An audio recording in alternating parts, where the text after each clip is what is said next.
tell us about Ellie, why you decided to focus this novel on Ellie, and where she came from. I tend to be kind of an intuitive writer. I don't think a lot ahead of time about what it is that I'm doing. And I just started writing what's the first chapter, and the voice just came out that way. Any character that you write obviously has some relationship to yourself. It's impossible to get yourself out of it.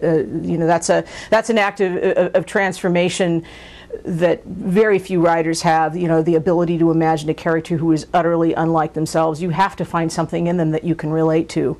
Otherwise, they're not realistic, they're stereotypes, and they're not interesting. To a certain extent, Ellie is more like I was when I was that age than she's like me now. But, I think when you create a character, the last thing I want to do is just have some representation of myself in a book. I think that most writers, one of the reasons we write is we tend to be engaged in acts of disguise. So we want to deal with things in our own lives, in our own psyche, in our own pasts, and our emotions.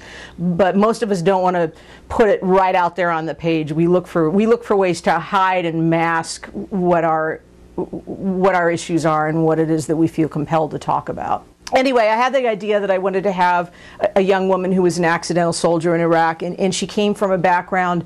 I was inspired in part by Lindy England and Charles Groner, the Abu Ghraib soldiers, and also by Jessica Lynch, who was captured in the early days of the Iraq War and then rescued.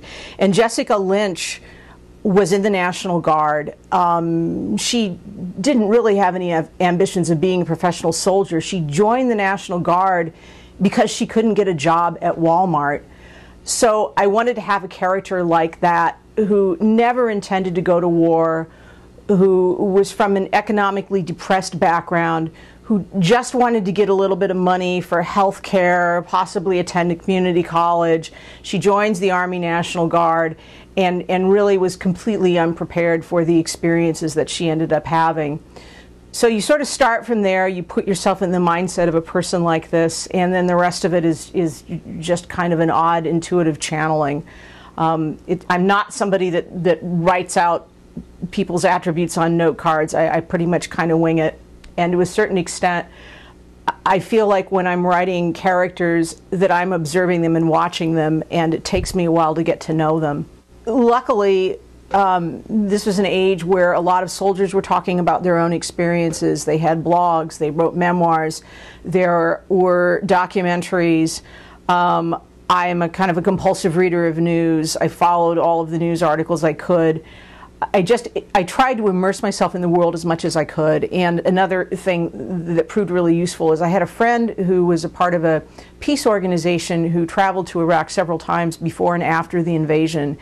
And when she was putting together a piece for a book, I helped her kind of construct the narrative. So basically, in order to make it vivid, I would ask her all of these questions like, well, what was the air like? What were the buildings like? What did it feel like? What did it look like?